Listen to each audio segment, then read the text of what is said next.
ज्वलत्कराळजिह्विका तदत्कठोरदंश्रिका प्रदीप्तदिग्विदिक्तट प्रचण्डवह्निकीलका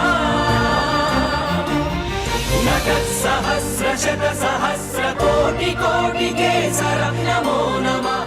गळद्दानगण्डं मिळद्भृङ्गषण्डं चलच्चारुसुण्डं जगत्प्राणसौण्डं कनद्दन्तकाण्डं विपद्भङ्गचण्डं शिवप्रेमपिण्डं भजे वक्रतुण्डं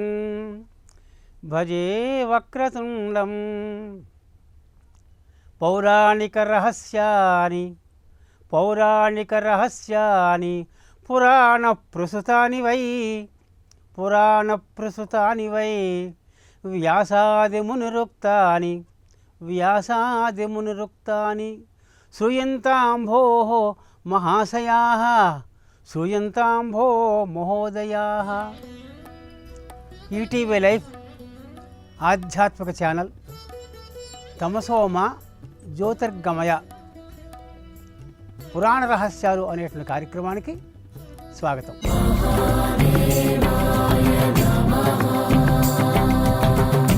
కిం వైద్యేన ప్రయోజనం? డాక్టర్ వల్ల ఉపయోగం ఉందా? వైద్యుని వల్ల ఉపయోగం ఉందా? వైద్యుని ఉపయోగం లేకపోవడం ఏమిటి? తెల్లారు లేచిన లగాయతు రాత్రి దాకా వైద్య సహాయం లేకపోతే మనం బ్రతకలేని స్థితి వస్తుంది. చిన్నప్పుడు లగాయతు పెద్దవాళ్ళ దాకా కూడా, బాల్యావస్థ నుంచి వృద్ధావస్థ దాకా కూడా ప్రతి ఒక్కళ్ళు ఏదో ఒక అనారోగ్యంతో బాధపడుతూనే ఉన్నారు కదా. అటువంటిప్పుడు వైద్యుడు లేకుండా ఎలా సాధ్యమే అంటోంది మన పురాణాలు. ఖచ్చితంగా సాధ్యమే. కాకపోతే నేను చెప్పినట్టు మీరు వినండి, మీకు డాక్టర్ గారు అవసరం ఉండొస్తుమా అని చెబుతోంది. ఇంతకంటే గొప్ప సూత్రం, ఇంతకంటే గొప్ప వరం మనకి ఇంకేం కావాలి చెప్పండి? ఈ విషయాలు ఆయుర్వేద శాస్త్రంలో, అష్టాంగ హృదయాల్లో, అనేక గ్రంథాల్లో మన ఆయుష్ని బ్యారీజీ వేసి నువ్వు ఎలా ఉండాలో చెప్పిన శాస్త్రం ఏదైతే ఉందో దాన్ని ఆయుర్వేద శాస్త్రము అన్నారు. ఇది ఉపవేదాల్లోకి వస్తుంది. ఇందులో చెప్పిన భాగం వైద్యుల వల్ల ఏమీ ప్రయోజనం లేకుండా నీ బతకచ్చు, వైద్యుల అవసరం లేకుండా నువ్వు బ్రతకచ్చు. కాకపోతే నువ్వు అలా చేయగలిగితే మాత్రం ఖచ్చితంగా నువ్వు చిరంజీవి అవుతావు, మంచి ఆరోగ్యంతో అవుతావని చెబుతామని శాస్త్రం. ఏమిటయ్యా? ముచ్చటగా ముందు 3 సూత్రాలు చెబుతున్నారు. ఇది ప్రతి ఒక్కళ్ళు, చిన్న వయసులా కాదు పెద్ద వయసు దాకా ప్రతి ఒక్కళ్ళు తప్పకుండా ఆచరించవలసిన విషయం. ఇది ఆచరణ చేస్తే ఖచ్చితంగా ఏ అనారోగ్యం ఉండదు. ఏమిటయ్యా? దినాంతే తు పిబే దుగ్ధం నిశాంతే తు పిబే జలం భోజనాంతే పిబే తక్రం కిం వైద్యేన ప్రయోజనం. చిన్న అనుష్ఠుప్ శ్లోకం అండి.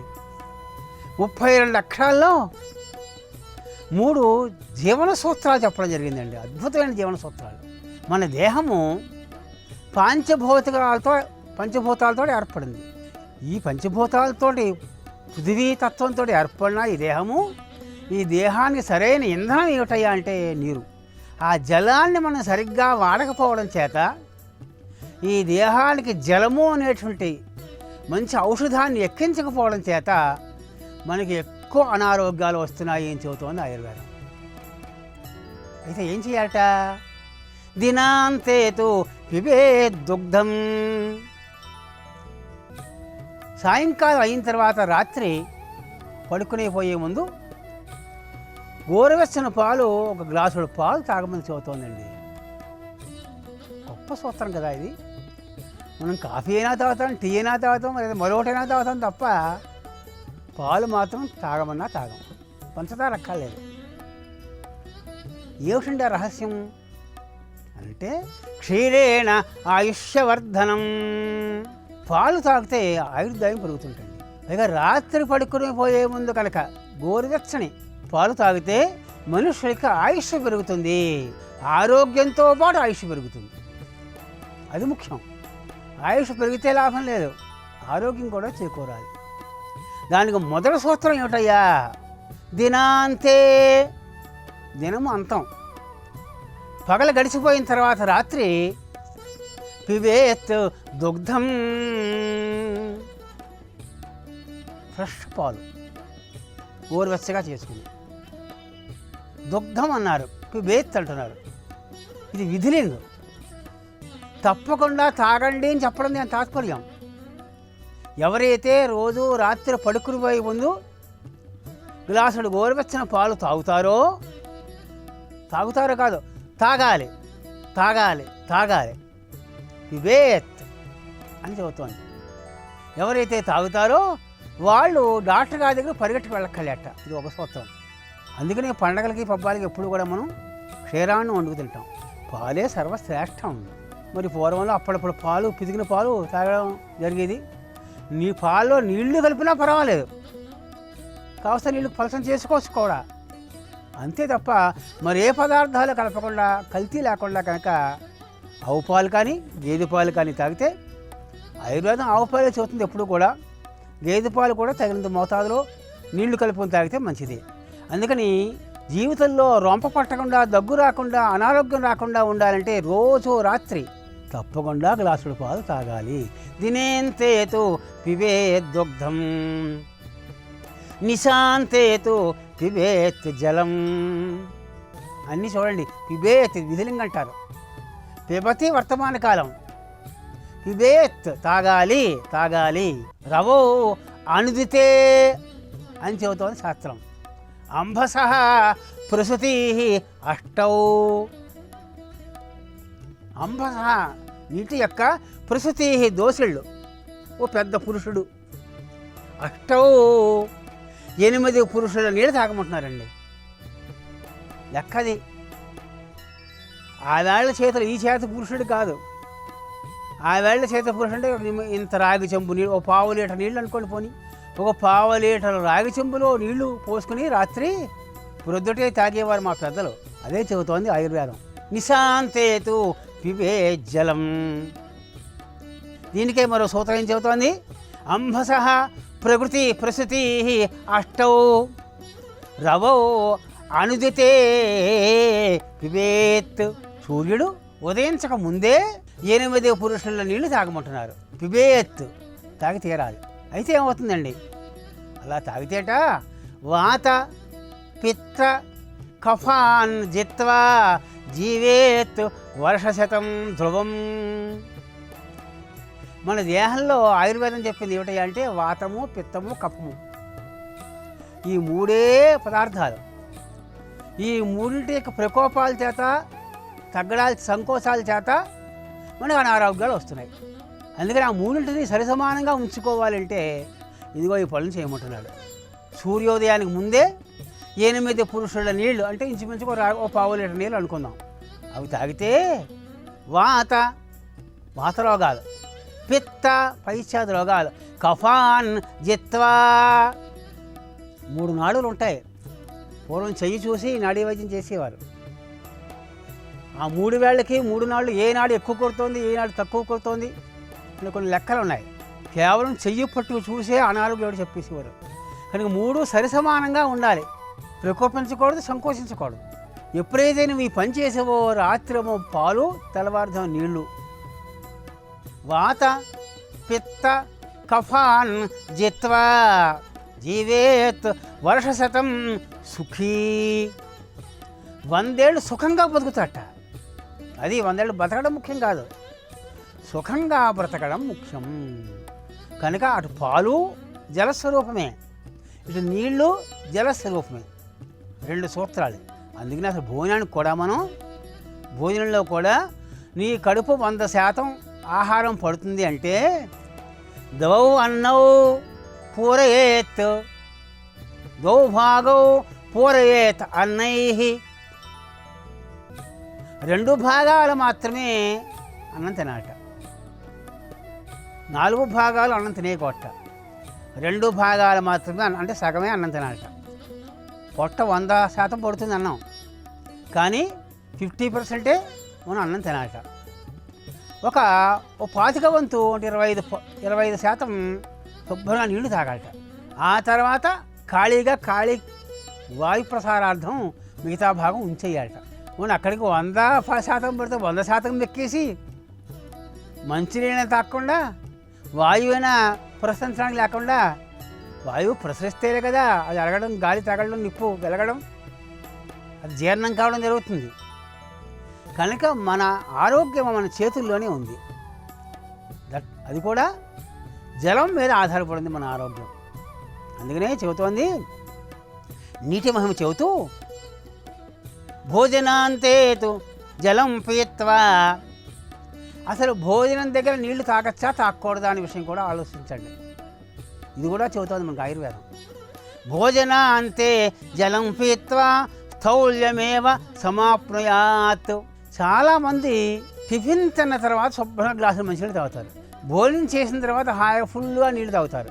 అలా అన్నం అంతా తిన్న తర్వాత వెంటనే కనుక కడుపు నిండా నీళ్లు తాగితే రావెక్కిపోతాట మనిషి. స్థౌల్యమేవ సమాప్నుయాత్. మరి ఆయుర్వేదం కావాలని అబద్ధాలు చెప్పదు కదా. మధ్యలో కావస్తే తాగొచ్చు.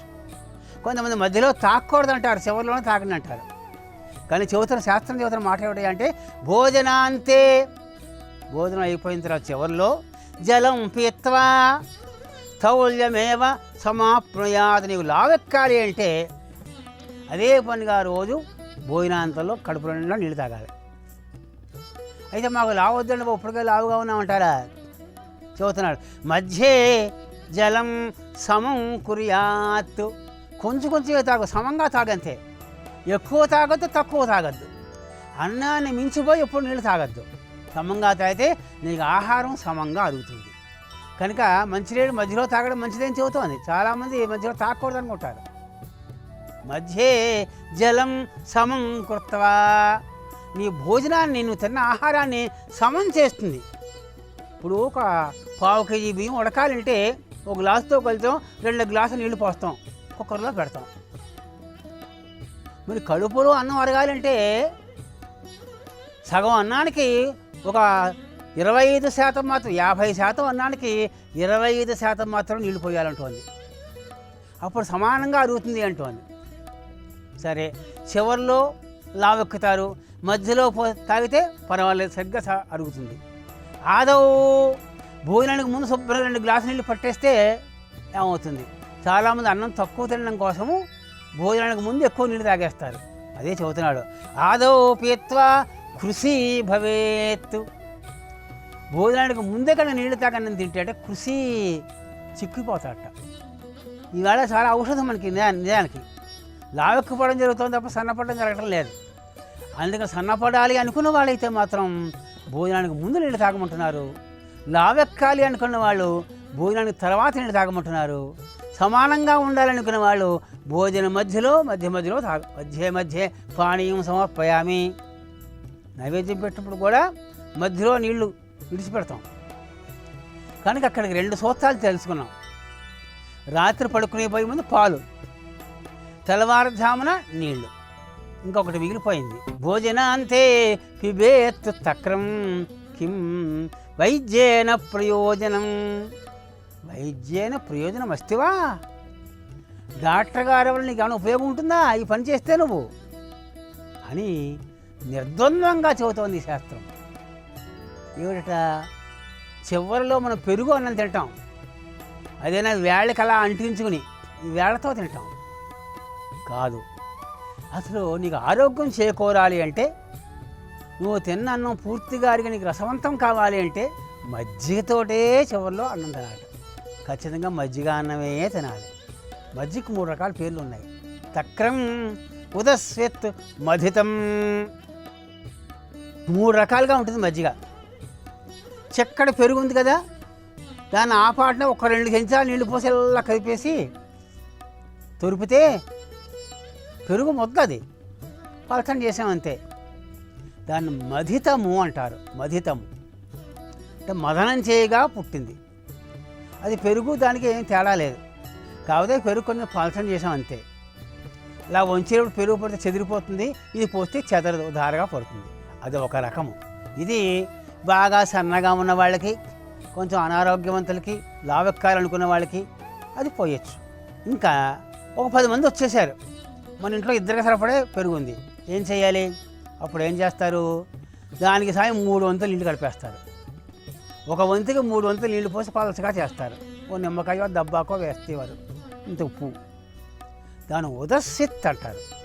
అంటే 3 వంతుల నీళ్లు 1 వంతు పెరుగు కలిపితే చిలిగ్గా వచ్చిన ఆ నీళ్ళని దాన్ని ఉదస్సిత్ అంటారు. అది కూడా ఆరోగ్యానికి మంచిది కాదు. అంటే మంచిది కాదంటే చెడు, దానిలో చెడు జరగదు. నువ్వు మజ్జిగ తాగితే వచ్చిన ప్రయోజనం కలగదు. మజ్జిగ అంటే ఏమిటంటే దాన్ని తక్కరము అన్నారు. సగం నీళ్లు సగం పెరుగు రెండూ కలిపి చిలికి పలచం చేసి అది తాగితే అదిగో అదిట ఈ గుత్తి ములిగేదాకా తాగాలట. వాళ్ళకి ఆకులే కదా, ప్లేట్లే కదా, గుత్తి ఎలా ములుగుతుంది? ఆ చిన్నప్పుడైతే మాత్రం లోతు కంచాలుండి అందులో శుభ్రంగా మజ్జిగ పోసేస్తే ఇలా ఇలా పెడితే ఈ గుత్తి దాకా ములగాలట. ఆ కంచెల మజ్జిగ తాగించేవారు, బలవంతంగా తాగించేవారు, దుమ్ముర్రోనే తాగించేవారు. ఏమంటే ఆరోగ్యం అనేవారు. వద్దు బాబు అనుకుంటే వాళ్ళు వినేవారు కదా. మరి వేళ ఆ మాట అంటే పిల్లలు ఎదిరించి పరిస్థితికి వచ్చింది. కనుక నీ ఆరోగ్యం చేకూరాలంటే భోజనాంతే పిబేత్ తక్రం. చివరిలో మధ్యలో పెరుగుని తినకూడదు, చివరిలోనే తినాలి. ఆ భోజనం తినడానికి కూడా ఒక వరస ఉంది. ఉప్పు, కూర, పచ్చడి, పులుసు, తర్వాత మజ్జిగ. ఇలా తింటే కిం వైద్యేన ప్రయోజనం అంటోంది శాస్త్రం.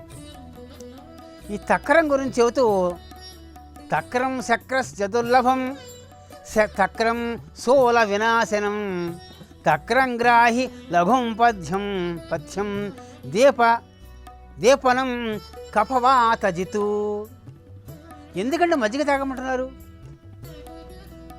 తినే చెప్పింది ఆయుర్వేదం, దాని ప్రయోజనాలు కూడా చెబుతోంది. తక్రం శక్రశ్చ దుర్లభం. ఇందులాంటి వాడికి ఈ తక్రం దొరకడం అసాధ్యంట. కేవలం మానవ లోకాల్లోనే దొరుకుతుంది మజ్జిగ. అయితే చలివేందులను వాటిలోనే ఇచ్చేది తక్రం కాదు, ఉదత్సిత్తది. తక్రం అంటే సగం అది సగం ఇది కలిపి నీళ్లు పెరుగు. కనుక తక్రం గ్రాహి లఘుం పథ్యం. తక్రం తాగితే అది దేహానికి నువ్వు తిన్న ఆహారాన్ని అంతనే కూడా జీర్ణపరుస్తుంది, మంచి ఆరోగ్యవంతంగా చేస్తుంది, ఆరోగ్యకరమైన రసాలను పుట్టిస్తుందట. దీపనం ఈ దేహానికి శక్తినిస్తుంట. కఫ వాత జితు కఫాన్ని పోగొడుతుందట, వాతరోగాన్ని పోగొడుతుందట. అంతేకాదు సోల వినాశనం. నీ కడుపులో నొప్పి పోట్లు వస్తున్నాయనుకో, నువ్వు గ్లాసులో మజ్జిగ తాగేయి. ఖచ్చితంగా ఆ కడుపుకు ఉదరానికి సంబంధించిన రోగాలన్నీ కూడా తక్రం చేత హరింపబడతాయని చెబుతోంది శాస్త్రం. తక్రం సోల వినాశనం, తక్రం గ్రాహి లఘుం పథ్యం, దీపనం కఫవాతజితు. తక్రంతో లాఘవం పథ్యం. నువ్వు ఏ మందులు వేసుకోక్కర్లేదండి, రోజు మజ్జిగ తాగు. మనం కాఫీ అయినా ఇంకోసారి తాగుతాం తప్ప రెండోసారి కనీసం మజ్జిగ తాగాలి ధ్యాస ఉండదు మనకి. కొన్ని చోట్ల ఆరోగ్య సమస్యలు పుల్ల మజ్జిగ కూడా సాధం అవుతూ ఉంటాయి. పుల్ల మజ్జిగ కూడా కొన్ని చోట్ల మంచి బ్యాక్టీరియా కూడా దేహానికి చాలా అవసరం. కమ్మడి మజ్జిగ తాగండి.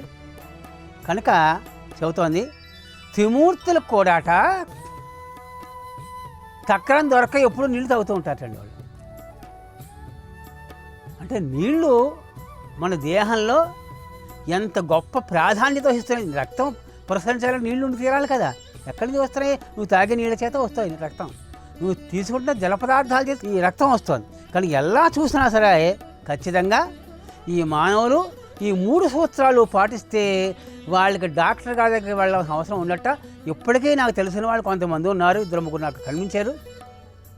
వాళ్ళకి 80 ఏళ్ళు వచ్చినప్పుడు ఒక ట్యాబ్లెట్ వేసుకోలేదు, పుట్టినప్పుడు ఇంజక్షన్ చేయించుకోలేదు. వాళ్ళు ఆయుర్వేదం సంబంధించిన వేసుకున్నారు తప్ప ఆంగ్ల వైద్యం ఇప్పటిదాకా స్వీకరించిన వాళ్ళు ఇంకా ఉన్నారు. అసలు తలపోటు లేకుండా ఉన్న వాళ్ళు, కళ్ళజోడు లేకుండా ఉన్న వాళ్ళు ఉన్నారు ఇప్పటికి కూడా. కనుక మన ఆరోగ్య సూత్రం మన చేతుల్లో ఉన్నాయి.